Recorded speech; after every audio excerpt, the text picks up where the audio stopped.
Bonjour Laurent Saint-Martin. Bonjour. Merci d'être avec nous. C'est votre grand rendez-vous ce dimanche. Vous êtes le ministre délégué au commerce extérieur et aux Français de l'étranger. Vous étiez le ministre des Comptes publics dans le gouvernement précédent, le gouvernement Barnier. Vous êtes donc assez concentré sur des sujets comme le budget 2025, que le Premier ministre promet désormais de faire adopter par l'intermédiaire de l'article 49.3. Vous n'avez pas été sourd aux commentaires acides de Bernard Arnault sur la surtaxation des entreprises françaises en France. Nous vous demanderons aussi comment vous abordez les échanges avec Donald Trump. La course aux droits de douane a commencé. Et enfin, un mot de l'intelligence artificielle. Elle occupe nos vies et Emmanuel Macron pilote un événement cette semaine sur le sujet. Est-on là aussi dans une course avec l'Amérique? Pour vous interroger ce matin, Stéphane Dupont des Échos. Bonjour Stéphane. Et Mathieu Bocoté. Bonjour Mathieu. Bonjour. Nous y sommes après un roman feuilleton entre François Bayrou et le Parti socialiste, une série de concessions chiffrées par le Premier ministre à 5 milliards faites aux socialistes, une ligne de crête toujours plus étroite avec le RN, nous y voilà. Le Premier ministre annonce faire passer le budget par 49.3. Est-ce que c'était inévitable?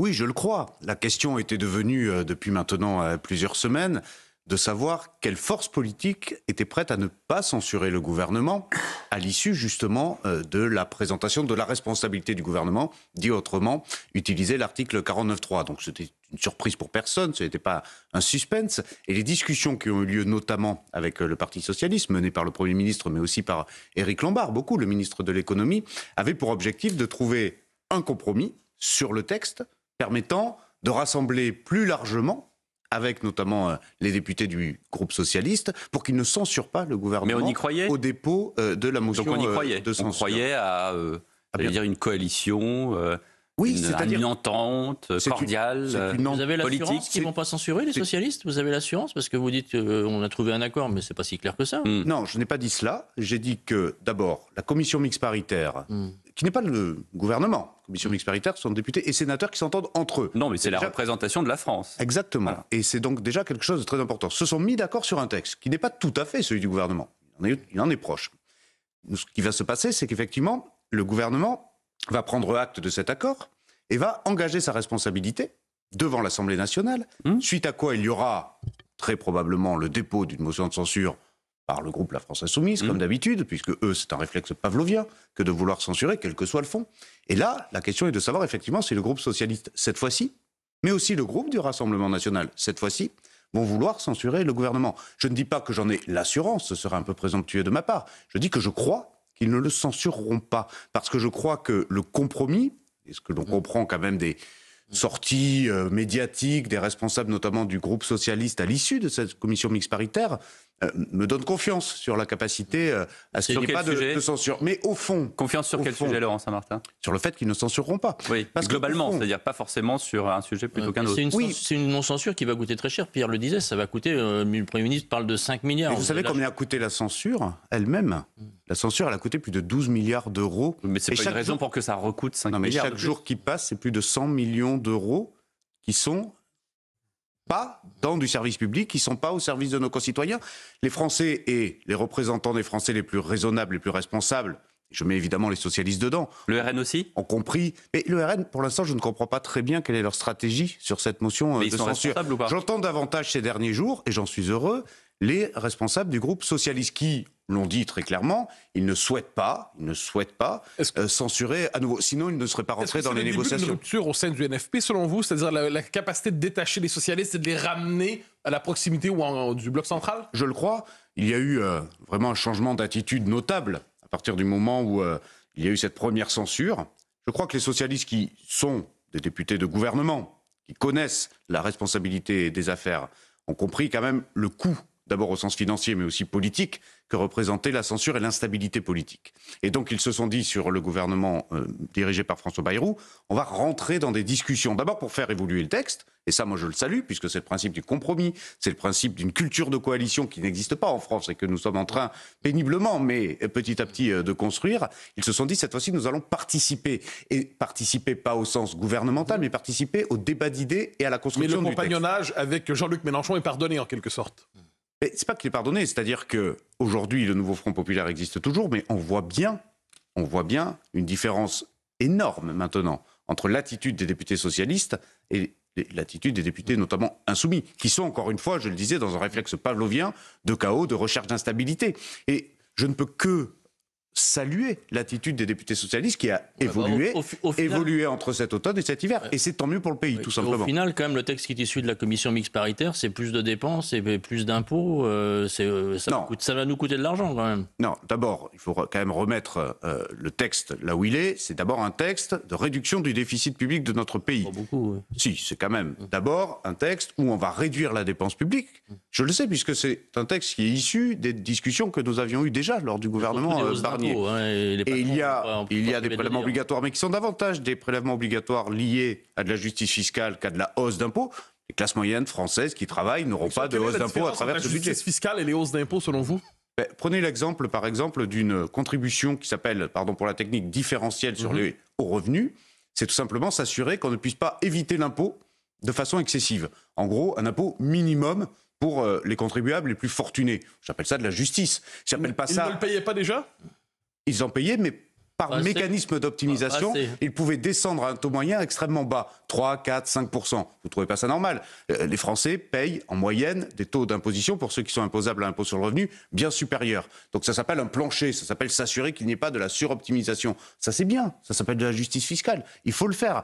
Donc il n'y a pas de hausse d'impôt pour les Français de la classe moyenne qui travaillent dans ce budget. Il faut le répéter. Il y a des mesures de justice et de lutte contre l'optimisation et contre la fraude fiscale, et ça c'est très bien. Permettez-moi de citer Éric Lombard, qui a eu cette formule assez forte. Il dit la France, il n'y a pas trop d'impôts, il n'y a pas trop de fonctionnaires, il n'y a pas trop de règlements. En fait, il manque d'entrepreneurs, dit-il. Est-ce qu'on ne pourrait pas renverser la formule en disant c'est parce qu'il y a trop de règlements, c'est parce qu'il y a trop d'impôts, trop de fiscalité, que finalement les entrepreneurs soit ne se découvrent pas ou vont ailleurs? Oui, je vous rappelle que l'impôt sur les sociétés était à 33% en 2017, à la sortie du quinquennat de François Hollande. On l'a ramené à 25%. On a baissé les impôts de production, on a allégé le code du travail. On a fait en sorte qu'entreprendre en France devenait enfin intéressant. Et ça a marché, on a plus d'entrepreneurs, on a plus d'investissements directs étrangers dans notre pays, on est le pays le plus attractif d'Europe, tout ça on le conserve dans ce budget-là. Ben non, justement, vous faites l'inverse, là, puisque vous allez taxer de 8 milliards les grandes entreprises, vous allez augmenter les charges sur le travail. Pendant 2 ans. Est-ce que l'impôt sur les sociétés augmente dans ce budget? Non. Si. Est-ce qu'il y a... Non. Pour les grandes entreprises. Non, ce n'est pas l'impôt sur les sociétés qui augmente. Permettez-moi d'être précis là-dessus. Alors, dites-nous. Il y a un prélèvement exceptionnel et temporaire lié effectivement au profit des très grandes entreprises, celles qui font un chiffre d'affaires au-delà d'1 milliard d'euros. On ne parle quand même pas de la PME régionale, pardon. Et donc, on est sur le grand compte. Il n'y a pas d'augmentation dans le code des impôts du taux d'impôt sur les sociétés. C'est important. Il y a un prélèvement, c'est une participation. Pourquoi donc quand on dit que l'IS augmente de 25 à 40 pour ceux qui font plus de 3 milliards de bénéfices, c'est un raccourci. C'est un raccourci parce qu'il n'y a pas techniquement de hausse de l'impôt sur les sociétés, sinon ça s'applique. Mais Monsieur Arnaud, qui est un des premiers concernés justement par cette hausse stratosphérique, on passe de 25 à 40, dit c'est toujours pareil avec les impôts, on dit que c'est provisoire, ça devient durable. Qu'est-ce que vous lui répondez? D'abord, moi, Bernard Arnault, il faut toujours l'écouter. C'est un de nos chefs d'entreprise qui fait rayonner la France à l'international. Je suis ministre du Commerce extérieur et j'y suis extrêmement sensible. Et s'il a réussi, c'est aussi parce qu'il a permis à faire grandir les multiples sociétés de son groupe décennie après décennie. Il emploie 160 000 personnes. Absolument, absolument. Donc moi, j'entends ce qu'il dit. Il a raison de rappeler, en tout cas, c'est pas ce qu'il dit directement, mais ce que sous-tend son propos, c'est qu'on doit créer de la richesse avant de la redistribuer. Ça, moi, je l'ai toujours dit. Donc il ne faut pas oublier dans notre pays qu'au moment où on touche à la fiscalité, il peut y avoir effectivement des effets contre-productifs sur la création de valeur. Et on peut perdre du capital et on peut perdre de la production dans notre pays. C'est pour ça que ce budget a été construit avec beaucoup d'attention là-dessus. On demande... Mais qu'est-ce que vous lui répondez? Parce que pour reprendre ce que disait Mathieu tout à l'heure, lui, je ne pense pas qu'il ait la même définition de la justice fiscale que vous, M. Saint-Martin. Je réponds à l'ensemble des entrepreneurs, et pas à un seul entrepreneur, je réponds à l'ensemble des entrepreneurs, que notre pays est un pays qui sait protéger ses entreprises. On l'a vu notamment pendant la crise sanitaire, pendant la hausse des coûts de l'énergie. Les boucliers... En taxant les plus grandes. Attendez, mais lui, Bernard Arnault dit que vous encouragez les délocalisations. Les boucliers... C'est le contraire. Moi, je l'ai aussi entendu dire qu'il n'était pas question pour lui de délocaliser et que ça avait été très mal interprété là-dessus. Et je le crois. De toute façon, il ne peut pas délocaliser, il fait du Made in France. Et je le crois. Mais il aime la France surtout. Non, mais il fait du Made in France. À nous donc de après, l'aider à continuer. Ça peut pas être... À nous de l'aider à continuer à faire prospérer son groupe au service de l'image de la France. Ce que je dis, puisque je réponds à votre question initiale, c'est que est-ce qu'on veut demain un pays fort, prospère, capable de continuer à protéger sa nation pendant les moments les plus difficiles, comme on l'a vu pendant la crise Covid. J'étais rapporteur du budget à l'Assemblée nationale pendant la crise Covid. Vous vous souvenez le nombre de mesures de protection qu'on a mis pour nos entreprises? Vous vous souvenez de l'activité partielle? Vous en avez vous-même peut-être bénéficié. Vous vous souvenez des prêts garantis par l'État à hauteur de plusieurs centaines de milliards d'euros de garantie? Est-ce que vous vous souvenez des fonds de solidarité exceptionnels? Pardon, je termine là-dessus parce que c'est très important.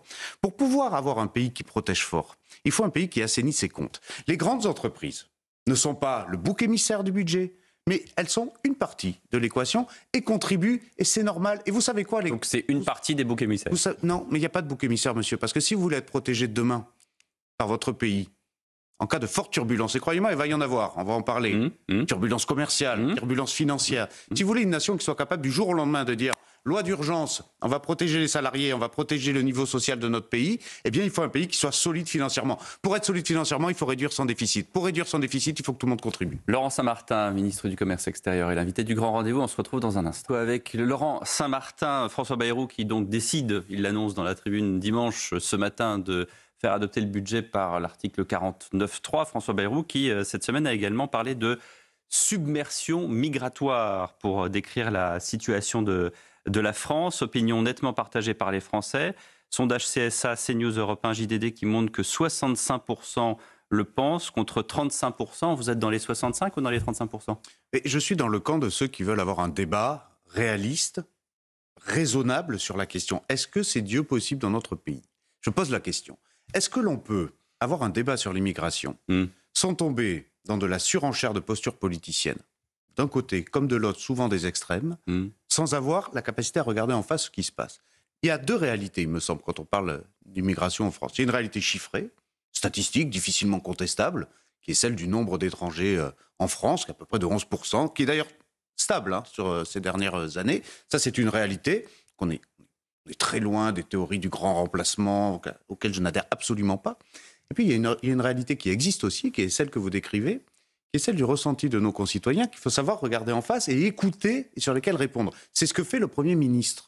C'est ce que fait le Premier ministre. Donc, il est clairvoyant. Donc, vous êtes dans les 65%. Pardon, mais non, je pose la question parce que le rôle du chef du gouvernement n'est pas de mettre sous le tapis des sujets qui sont réels aux yeux des Français. A dit que c'était une expression qui la gênait, et une autre ministre du gouvernement, Agnès Pannier-Runacher, sur Europe 1 mardi soir, a dit qu'elle était dans les 35%. Je ne pensais pas qu'il y avait une submersion migratoire. Permettez-moi de vous poser de la question si vous êtes dans les 65 ou dans les 35%. Je suis dans ceux qui écoutent les Français et qui doivent comprendre leur ressenti, et c'est le rôle d'un gouvernement. Et c'est le rôle d'un gouvernement, oui. La formule, ne vous gêne pas, la submersion, ça vous gêne pas. En tout cas, je trouve, d'abord, sans revenir sur comment a été sorti du contexte, parce que c'est toujours comme ça, vous savez, les mots, il parlait de Mayotte, on a fait une généralité, mais à la rigueur... Non, il n'a pas parlé que de Mayotte, il a dit Mayotte dans d'autres régions. À la rigueur, peu importe. À la rigueur, peu importe. Prenons le mot en lui-même, si vous le voulez. Vous vouliez être précis sur le budget, soyons précis sur l'immigration. Est-ce qu'il me choque? Non, parce qu'il a dit que les Français le ressentaient, et c'est une réalité, vous venez de le dire vous-même. Si on n'est pas capable... Mais vous, est-ce que vous le ressentez? C'est la question. Vous, comme Français, vous ressentez cette submersion ou non?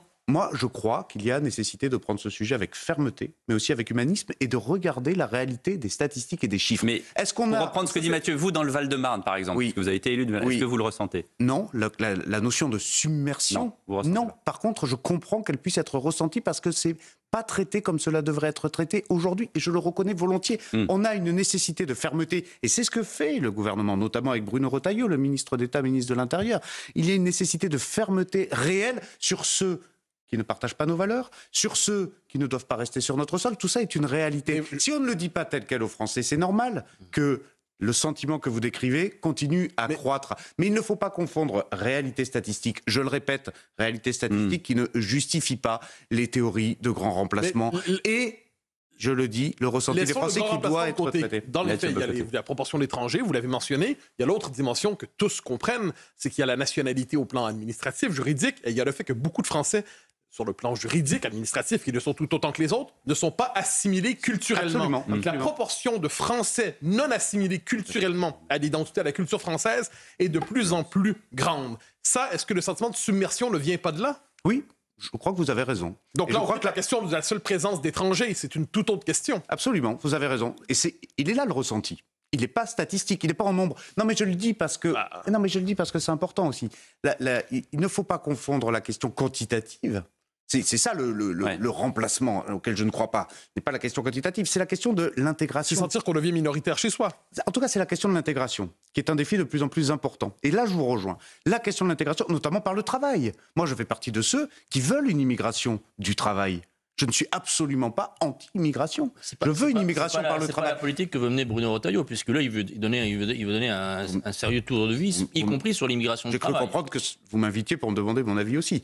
Donc, je suis pour une immigration du travail. Elle est nécessaire. Allez demander. On parlait des patrons. Sur les métiers en tension, notamment. On parlait des patrons juste avant la pause. Allez demander aux patrons sur les métiers en tension si l'immigration du travail n'est pas essentielle à l'activité et à la croissance.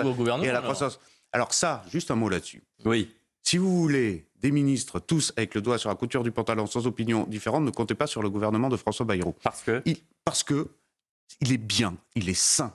Et j'aimerais vraiment que ce soit quelque chose qui arrive dans notre pays de façon pérenne. Que des ministres pensent différemment, mais soient solidaires d'une politique commune. Est-ce que c'est possible d'avoir des différences d'opinion entre membres du gouvernement? Non seulement je le crois, mais je pense même que c'est souhaitable quand on veut aujourd'hui rassembler les forces démocrates. Si à la fin quelqu'un a le final cut, comme on dit en bon français, ça s'appelle un arbitrage. Tout va bien. Tout va bien. Alors justement, c'est la politique de François Bayrou, et on vient de le dire. Il y a une équipe gouvernementale qui suit le chef, qui est le Premier ministre. Par rapport à ça, nous avons un leader de la France insoumise, Jean-Luc Mélenchon, qui tenait hier un discours devant la 3e édition des rencontres nationales des quartiers à Toulouse. On regarde, on écoute. Il se trouve que la crise du logement est la première des crises qui atteint la population de la ruralité et la jeune génération. C'est qu'il y a une crise du logement. Eh bien, ceux qui arrivent sont ceux qui, ayant réussi socialement à l'école et réussi socialement d'une manière générale, en tout cas assez pour avoir 3-4 sous pour pouvoir acheter la maison dont on rêve et y installer sa propre famille. Eh bien, c'est celle qui arrive des quartiers populaires en ce moment. Cessez donc d'imaginer une France du passé qui n'est plus là. Acceptez celle qui est là et dites-vous bien, comme je le dis à chacun des jeunes gens que je croise et dont je sais qu'ils sont nés comme moi au Maghreb ou bien encore ailleurs. Cette partie du pays est à nous, c'est notre patrie, c'est notre pays. C'est là que naîtront vos enfants, c'est là que naîtront vos petits-enfants. Ce pays est à nous tous. Voilà pourquoi je parle de la nouvelle France. La nouvelle France, Laurent Saint-Martin, qu'est-ce que ça vous inspire? Mais que Jean-Luc Mélenchon dise à ces personnes qu'elles sont partie prenante de la nation française et totalement française, bien sûr. Il a raison là-dessus. Donner qu'un extrait d'un discours. Mais la question, vous comprenez bien, plus offensif, n'est pas dans ce propos-là. Le propos problématique de la France insoumise, mais depuis maintenant au moins 2017, c'est un discours communautariste à des pures fins électoralistes. J'en sais quelque chose. Vous avez parlé du Val-de-Marne, je l'ai vu. Je l'ai vu. La capacité à avec aller... le Bayard, par exemple, mais c'est pas le seul. C'est une stratégie de parti. La France insoumise a quitté la gauche républicaine, universaliste, laïque, pour se tourner vers, je ne sais même pas si c'est une gauche, mais vers une stratégie politique communautariste. Mais si cette stratégie fonctionne, c'est parce qu'une certaine partie de la population est réceptive. Elle marche, cette stratégie, dans le sens où elle fait de plus en plus de voix. Mais je la crois extrêmement nuisible et extrêmement néfaste au pacte républicain. Extrêmement nuisible. Et je pense que nous devons nous battre, démocrates, du bloc central et au-delà, contre... Et là, j'appelle vraiment, on parlait du Parti Socialiste qui se détachait tout à l'heure de Jean-Luc Mélenchon. Justement. Mais que le PS, enfin, se réveille sur la stratégie insoumise qui n'a rien à voir avec la culture du Parti Socialiste. Justement, vous le voyez, regardez les différences qui s'opèrent sur certains scrutins municipaux entre le Parti Socialiste et la France Insoumise. Tant mieux. Et je ne dis pas ça à des fins tactiques. Je ne dis pas ça pour fracturer le nouveau Front Populaire. Je le dis parce qu'il y a une gauche universaliste laïque dans ce pays qui est encore présente au sein du Parti Socialiste, du Parti Radical de gauche et d'autres, qui est radicalement opposée sur ces valeurs-là, sur ces valeurs de communautarisme, d'essentialisme avec la France Insoumise. Et ils doivent s'en séparer. Mais le communautarisme, ce n'est pas seulement une question de valeurs, c'est une question de démographie. Jean-Luc Mélenchon disait il y a quelques années, rappelez-vous à Thinkerview, dans une interview où il parlait des États-Unis.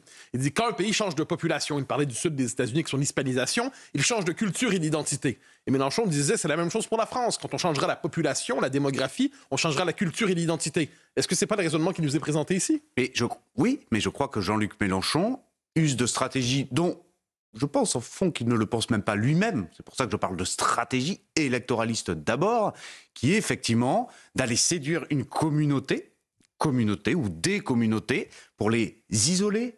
Et c'est ce qu'il y a de pire, finalement, par rapport au pacte républicain qui doit justement considérer que tous ceux qui sont français appartiennent à la même communauté qu'est la communauté républicaine Laurent nationale. Saint-Martin, permettez-moi de revenir dessus. Gabriel Attal appelait, comme d'autres, à voter LFI contre le RN lors de l'arc républicain il y a encore quelques mois. Là, il sort une nouvelle campagne de communication, on va le voir, avec un nouveau slogan. Il y a des affiches. Il est entouré de Jean-Luc Mélenchon et de Marine Le Pen. Et il écrit « Non au désordre, ni LFI, ni RN ». Comment est-ce que vous voulez qu'on y comprenne quelque chose? À un moment donné, on a des associations en disant « Si, on va lutter contre le RN en faisant passer des candidats LFI, tant pis, ça sera comme ça. » Et là, c'est ni. Mais vous voyez bien que la France insoumise et le RN se nourrissent mutuellement. Mais que fait Gabriel Attal? Est-ce que vous approuvez ce que fait le chef des députés EPR? Mais regardons devant nous. Je trouve que la campagne que vous venez de présenter de Gabriel Attal dit bien les choses. Non au désordre, ni LFI, ni RN. Aucun de ces deux partis n'apportant de solution crédible pour notre pays. Mais après avoir dit « welcome le LFI ». Écoutez, ce qui compte là aujourd'hui, c'est arrêter les anglicismes parce que ça commence à devenir pénible. Oui, vous avez raison. Vous avez raison. La France insoumise est un adversaire de la République. À ce moment-là, il faut le comprendre. Le Rassemblement national l'est tout autant. Voilà, c'est ma vision, d'accord? C'est ma vision politique. Est-ce qu'on peut se réunir au sein d'un grand bloc central, mais qui va aussi avec le Parti socialiste? J'insiste là-dessus. C'est là où il faut trouver ce détachement. Mais donc le Front républicain de juin 2024 était une erreur? Non, il le fait de faire passer des candidats LFI pour contrer le RN, c'était une erreur, Laurent Saint-Martin. C'est nullement une erreur, puisque vous voyez aujourd'hui la concrétisation de cela. C'est-à-dire que, le Rassemblement national n'est pas à Matignon. 2, nous sommes en capacité à discuter avec le Parti socialiste pour que justement un budget puisse passer. Mais non, puisque LFI rattrape les socialistes à chaque fois. Il me semble que ce ne sera pas le cas dans les prochains jours, nous verrons. Eh bien, nous verrons. Laurent Saint-Martin est notre invité. On se retrouve dans un instant. On parlera notamment de Donald Trump et des droits de douane. À tout de suite.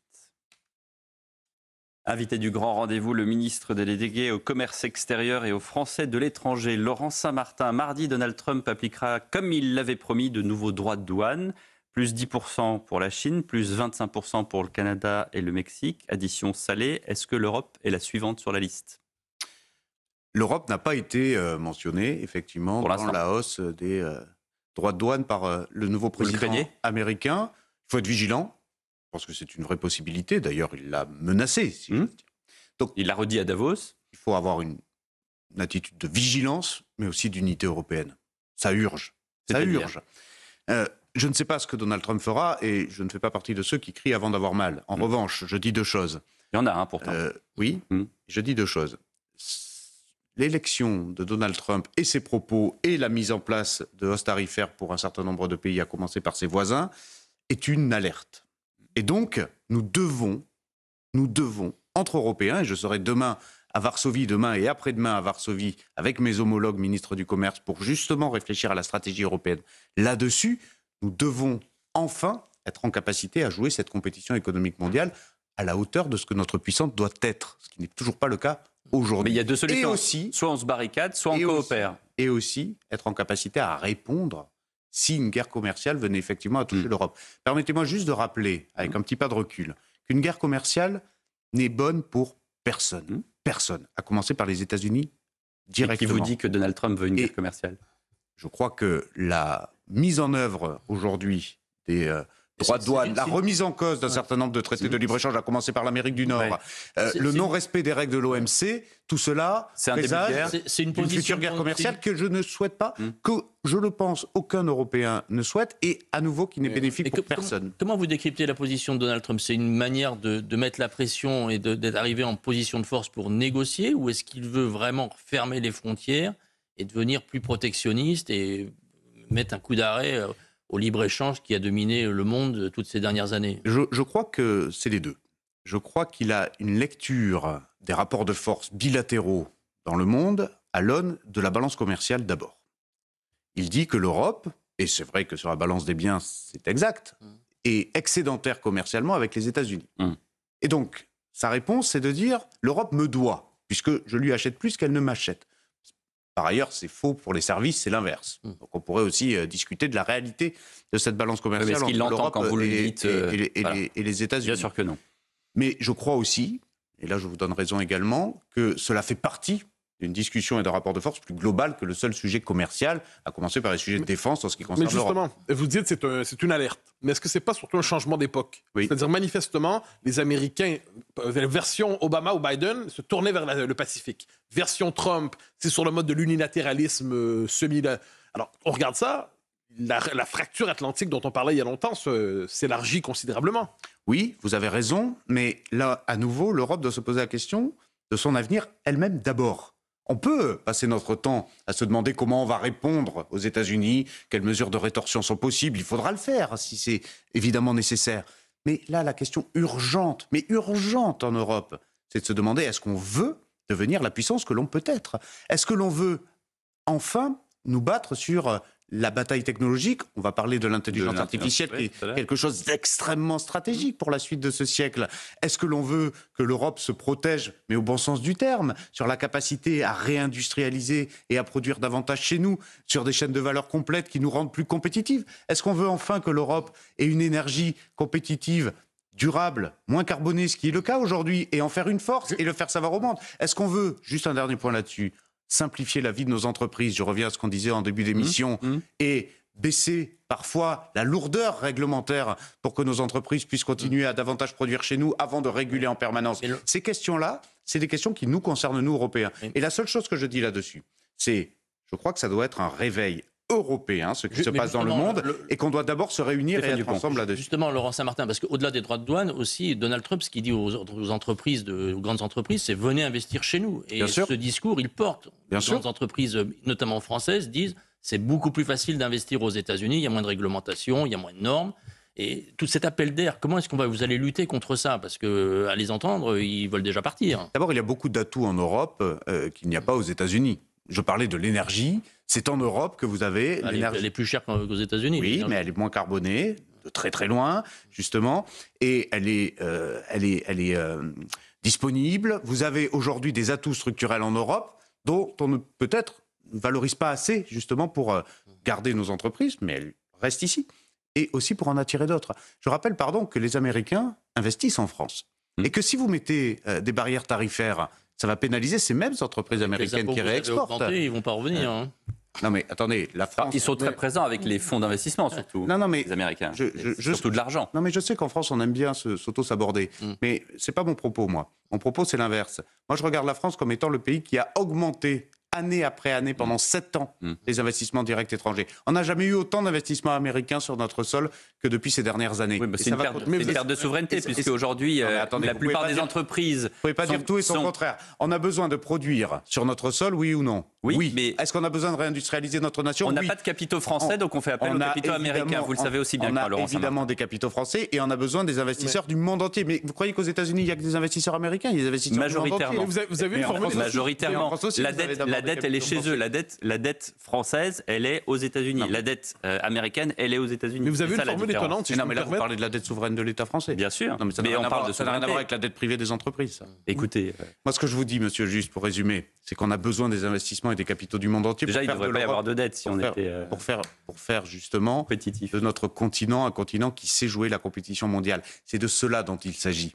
États-Unis, Chine sont dans une compétition mondiale. La question, c'est est-ce que l'Europe va en faire partie ou est-ce qu'elle veut être un grand marché de consommateurs uniquement? Il faut qu'elle ait un rôle. Donc, si elle veut en faire partie, il faut produire, il faut rechercher, il faut innover et il faut mettre les moyens et mobiliser les capitaux. Mais on n'arrête pas. On n'arrête pas simplement. À chaque fois qu'on innove et à chaque fois qu'on devient compétitif, on n'est jamais à l'aune de ce que font les Américains. C'est donc l'agenda d'urgence que je décris des prochains mois et des prochaines années pour l'Europe, être en capacité à mobiliser les capitaux. On a ce projet d'union des marchés de capitaux dont on parle depuis 20 ans. Il est temps de le mettre en œuvre. On a beaucoup de projets. On a le projet de l'Europe de la défense aussi. Ça fait 30 ans qu'on en parle. On a ce projet de simplification pour nos entrepreneurs, qui s'appelle notamment le projet Omnibus, qui va être porté par la Commission européenne. Vous avez sûrement lu ce qui s'appelle la boussole de compétitivité qui a été présentée par la Commission européenne. Est-ce qu'il n'y a pas un immense machin technocratique là-dedans? Très honnêtement, il y a beaucoup parce qu'on regarde les États-Unis, on peut leur reprocher bien les choses, mais ils créent un environnement de liberté maximale pour l'entreprise, pour l'investissement. On a l'impression que l'Europe croit toujours se simplifier en se bureaucratisant, en se technocratisant. Est-ce qu'il n'y a pas ce problème? Oui. La simplification pour les entreprises est clé. nous avons des règlements qui sont des règlements... On entend ça tous les ans, depuis des années, il se passe pas grand-chose. Heureusement, cher monsieur, que votre défaitisme permanent n'est pas au cœur de l'état d'esprit des États membres de l'Union européenne, croyez-moi. On a besoin de se battre. On a besoin de se battre justement dans une compétition mondiale qui devient de plus en plus âpre. D'accord ? Donc il faut avoir cette capacité de combat et de se mettre ensemble entre Européens. Et oui, ça passe par l'allègement des normes ou au moins réfléchir production avant régulation. Ça peut être un rendez-vous européen nouveau. Parce qu'on a quand même cette fâcheuse tendance à réguler avant de se demander comment on investit. Vous avez une formule étonnante, vous avez dit l'Europe doit se protéger, dites-vous, mais dans le bon sens du terme. Oui. Quel serait le mauvais ? Le mauvais, c'est le protectionnisme ex ante, c'est-à-dire d'être contre le multilatéralisme, le commerce international sous les règles de l'OMC, bref, celui porté par le nouveau président américain. Et ce n'est pas la vision européenne. Et si on bascule dans ce monde, parce qu'il est possible qu'on y bascule, est-ce que l'Europe est prête à s'y adapter ? Il faudra s'y adapter, bien sûr. Il nous faut un agenda positif pro-commerce international. Ce sont nos valeurs, et surtout, c'est bon pour le business et c'est bon pour la France. Il nous faut aussi être en capacité à nous adapter et arrêter d'être naïfs. C'est-à-dire que s'il y a des mesures douanières contre les exportations françaises et européennes, il faudra être en capacité d'avoir des mesures de rétorsion, bien entendu. On ne va pas se laisser faire. Si le premier visage que vous envoyez de l'Europe vis-à-vis des États-Unis et de la Chine et du monde entier, c'est allez-y, nous ne sommes qu'un marché de consommateurs et après tout, nous ne produirons plus chez nous, vous avez perdu la bataille. Les Américains sont encore des alliés ? Bien sûr. De premier plan. Des alliés compliqués. De premier plan. Les alliés de premier plan. Si je vous dis qu'on a besoin d'un agenda positif, c'est d'abord parce que moi je veux travailler positivement avec les États-Unis et l'Europe aussi. Mais alors l'Europe présidée par les Polonais jusqu'en juin, les Polonais qui sont très atlantistes, qui achètent leur équipement militaire chez les Américains, qui ont 4,7% du PIB consacré à la défense, qui achètent des F-35. Est-ce que ça change quelque chose, cette présidence-là, par rapport aux autres ? Cette présidence-là doit aussi évidemment avoir à l'agenda, et prioritairement ce que je viens de dire. On peut être atlantiste, pour reprendre votre expression, et réaliser que l'Europe a besoin d'être forte comme puissance économique. C'est un choix politique. C'est un choix politique. Mais en tout cas, c'est une chose qui va être discutée cette semaine à Varsovie avec les 27. Dès le début de semaine. J'avais une question pour vous en tant que ministre du Commerce extérieur. Notre déficit commercial a atteint près de 40 milliards au premier semestre 2024. C'est un bon indicateur de notre compétitivité. Est-ce que vous pouvez nous donner le chiffre de l'année 2024 dans son ensemble ? Il sera publié dans les tout prochains jours, à la fin de la semaine prochaine. C'est le calendrier normal. Juste un mot sur le déficit commercial. Mais il est combien ? Ça sera de combien ? 80 milliards ? La publication sera faite, je vous dis, la fin de la semaine prochaine. Mais on a un ordre de grandeur ? Ce que je peux vous dire, c'est que le déficit commercial, il est chronique en France depuis très longtemps. Oui, depuis le début du siècle. C'est pour ça que c'est une question importante, Laurent Saint-Martin. Pourquoi un déficit commercial dans notre pays ? Il y a une seule raison. Alors, je mets de côté les sujets énergétiques qui peuvent varier très fortement. Structurellement, c'est parce qu'on ne produit pas assez chez nous. C'est parce qu'on a désindustrialisé notre pays. C'est ça la réponse. Je sais bien. Tant qu'on n'aura pas terminé cette phase de réindustrialisation qui est en cours, qui a été initiée depuis quelques années et qui fonctionne, mais qui prend une grosse décennie à être mise en œuvre. Tant que vous n'aurez pas davantage réindustrialiser votre nation, vous n'aurez pas durablement un excédent commercial. Est-ce qu'il est inférieur à celui de l'année 2023 qui était catastrophique ? Vous pourriez au point de nous dire ça. Écoutez, je vous dis que les chiffres seront présentés en fin de semaine prochaine. C'est respecter le calendrier de publication des chiffres du commerce extérieur. Ce que je vous dis, c'est que structurellement, parce que c'est ça qui compte, structurellement, la France aura une balance des biens commerciaux excédentaires quand elle aura réindustrialisé son pays, c'est-à-dire quand elle aura continuer à ouvrir plus d'usines que de fermetures. C'est ce que l'on fait depuis une nouvelle pause, 7 ans. Et on se retrouve avec Laurent Saint-Martin dans un instant. Dernière partie du grand rendez-vous Europe 1 CNews, les échos avec le ministre délégué au commerce extérieur, Laurent Saint-Martin. Mercredi, vous serez à Kiev, notamment pour échanger avec des responsables ukrainiens sur la reconstruction qui est déjà engagée aujourd'hui. Vous serez accompagné d'entreprises françaises. C'est un peu cynique de dire cela, mais la question c'est il faut déjà parler reconstruction. Pourquoi ? Pour éviter de se faire piquer des marchés publics de BTP par les Américains ? Non, il n'y a aucun cynisme là-dedans. Et d'abord, c'est quelque chose qui a commencé depuis plusieurs années. Il y a cette nécessité, effectivement, de soutenir l'Ukraine, évidemment, sur le front. Enfin, vous connaissez très bien le sujet et la position française qui n'a pas varié là-dessus, mais aussi de réfléchir économiquement à comment investir avec les Ukrainiens. D'abord pour soutenir le pays dans le présent, et puis anticiper effectivement l'après. Et c'est cela aussi la responsabilité des pays européens. Il y a le rôle de la France, mais pas le seul. Évidemment, nos amis allemands, italiens et beaucoup d'autres pays sont aussi engagés à nos côtés là-dessus. Et ça fera partie des discussions que j'aurai à Kiev, effectivement. Vous parlez de l'après. Vous pensez qu'on arrive vers une solution politique en Ukraine? C'est de la volonté, en tous les cas, de Donald Trump, qui disait qu'il terminerait la guerre en 24 heures. Maintenant, c'est plutôt 3 mois ou 6 mois. Mais on ne peut que tous le souhaiter. La question, c'est est-ce que cela se fait avec les Ukrainiens et avec l'Europe? Et là, aujourd'hui, effectivement, on n'a pas clairement cet agenda. Et donc, vous voyez bien que la question, elle n'est pas de savoir est-ce que l'on veut la paix. Je crois que tout le monde la souhaite. Tout le monde la souhaite. La question, c'est... Vous pensez que Poutine veut la paix? En tout cas, je crois que ces derniers propos démontrent qu'il ne se met pas dans les conditions de la vouloir. Et que donc, il veut la paix, mais sans Zelensky. Et que donc tout ça, effectivement, doit être lu de la façon la plus claire, c'est qu'il ne la souhaite pas. Et donc, il nous faut, avec les États-Unis, vous parliez de est-ce que c'est un pays allié? Les États-Unis, c'est un pays allié de premier plan aussi sur la question de l'Ukraine. Et donc, il nous faut avoir cette capacité, effectivement, à mettre autour de la table, mais avec le soutien à l'Ukraine en premier et en priorité, cette solution-là. Je laisse de côté le mot cynisme, mais j'en utilise un autre scepticisme. Est-ce qu'on entend dans le discours public, c'est une petite musique, 1 milliard donné à la reconstruction de l'Ukraine, c'est 1 milliard qui n'est pas donné aux Français qui souffrent. Est-ce que vous entendez ce message? Non, parce que c'est la question de la souveraineté et de la sécurité de l'Europe qui est en jeu, donc de celle des Français. Et ça, je crois qu'un très grand nombre de nos concitoyens le comprend parfaitement. La guerre est aux portes de l'Europe. La guerre est sur le sol européen. Il ne faut pas se tromper de combat là-dessus. C'est un enjeu d'avenir européen. Il y a la défense de l'Ukraine, la souveraineté de l'Ukraine, mais la reconstruction comme projet. Cette idée que plus la France donne à l'étranger, moins elle donne aux siens. C'est une inquiétude que vous entendez? Non, parce que je considère à nouveau qu'avoir une Ukraine forte, c'est protéger notre nation parce que nous protégeons notre continent. Et nous ne pouvons pas... La France n'est pas une île. La France n'est pas isolée. La France a besoin d'une Ukraine qui réussit et a besoin d'une Ukraine en solidarité avec les autres pays, et y compris les États-Unis, qui puissent être en capacité d'avoir ce rebond-là. Mais vous disiez que Donald Trump était un allié, je reprends ce que dit Mathieu, on a tous entendu dans la campagne américaine, dans Make America Great Again, cette phrase-là de Donald Trump qui disait « assez donné à l'Ukraine, il faut d'abord donner aux Américains ».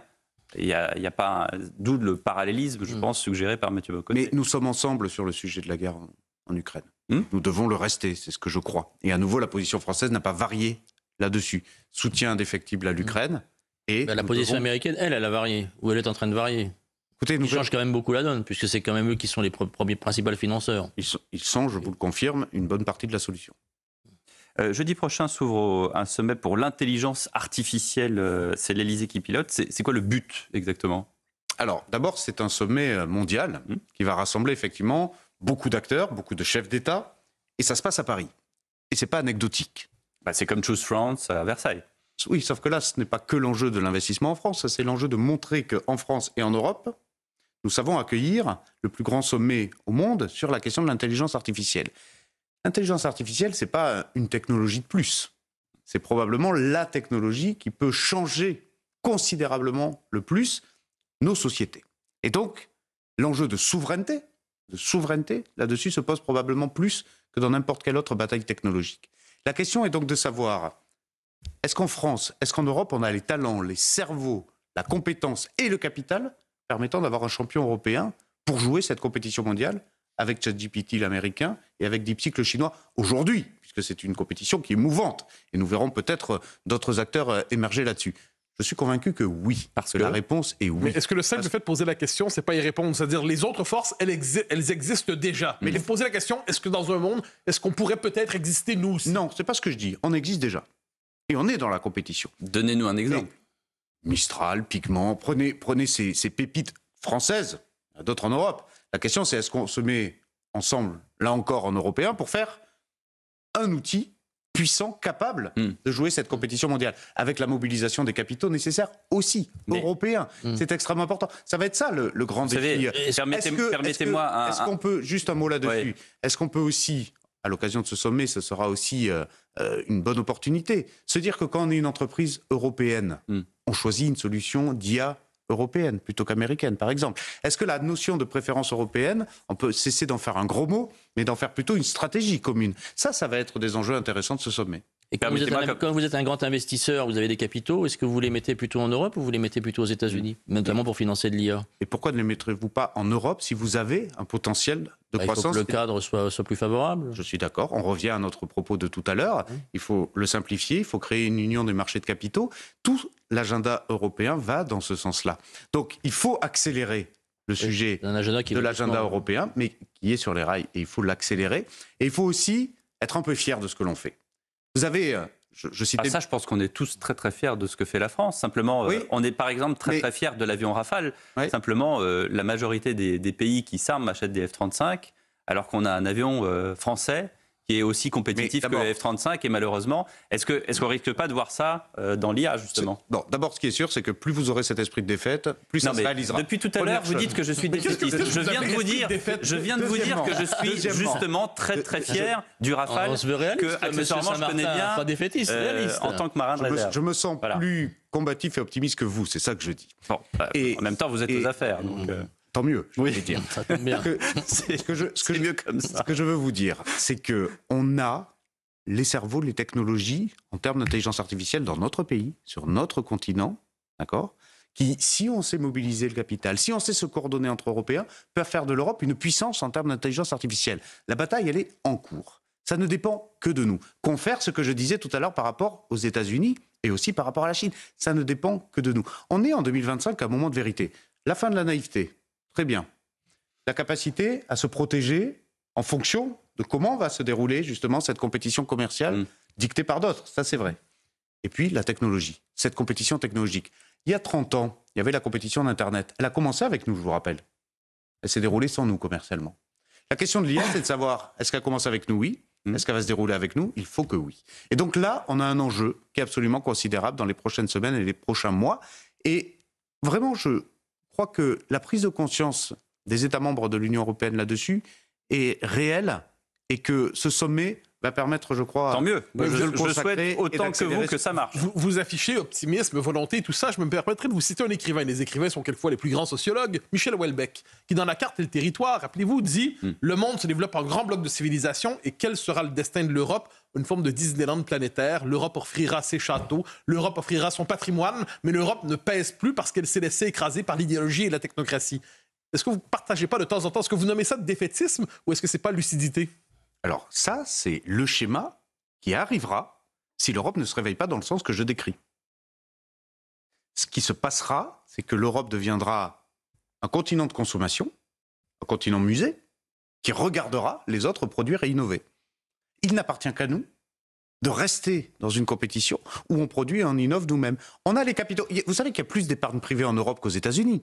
Vous savez que... Vous parlez de ce grand marché des capitaux, on en parle depuis des années, mais on ne le voit toujours pas. Là. Mais c'est parce que les Européens sont frileux? C'est parce que je crois que on n'avait pas, ces dernières années, réalisé ce qui pouvait se passer en termes de guerre commerciale. Merci Trump, alors. Mais d'une certaine manière, si vous voulez, je ne suis pas à le dire. Vous savez, ça a été le cas aussi pour l'OTAN, sur le premier mandat de Donald Trump, ça a permis un réveil. Oui, il nous donne un coup de taser, quoi. Oui, moi j'appelle ça un coup de pied au derrière, c'est un peu moins violent, mais en tout cas, ça réveille. Et donc, on a une nécessité. Mais ça sera en fonction de ce que l'on décide, avec ou sans nous, en termes de production et d'innovation et de participation à la guerre commerciale. Je ne dis pas que l'Europe est terminée. Sachant qu'on est sur une... Je dirais que ce sera un marché de consommateurs et un musée. Et donc c'est à nous de décider qu'est-ce qu'on veut être en Europe. Sachant qu'on est sur une ligne de crête, parce qu'il ne faut pas l'énerver justement, Donald Trump. Donc il faut être compétitif et en même temps ne pas l'être trop. Parce que sinon, c'est des droits de douane, ce sont des sanctions économiques, c'est assez particulier. Mais c'est pas parce que vous vous rendez plus compétitif, meilleur sur la compétition, que vous perdez vos alliés. Vous jouez tout simplement cette compétition-là avec des alliés. Donc vous dites, plus on est compétitif, plus on est fort face à Trump, plus on sera respecté par Donald Trump. Et bien sûr, et plus on innove. Mais vous noterez, cela dit, que les principaux interlocuteurs de Donald Trump en Europe, pour l'instant, c'était d'abord Viktor Orban, maintenant c'est Mme Meloni. Donc essentiellement des gens qui sont sceptiques par rapport à la technostructure européenne et qui croient davantage à la souveraineté nationale. Bien sûr, chacun aura compris qu'il a besoin de bilatéralisme pour gagner davantage en rapport de force. Il ne veut pas que son interlocuteur soit un bloc européen uni. Ça ne serait pas à son avantage. Donc c'est précisément ce qu'il faut faire. Être un bloc européen uni pour pouvoir jouer ce rapport de force. Eh bien, vous verrez ça avec les 27 à Varsovie cette semaine. Merci beaucoup, Laurent Saint-Martin, d'avoir été l'invité du Grand Rendez-vous.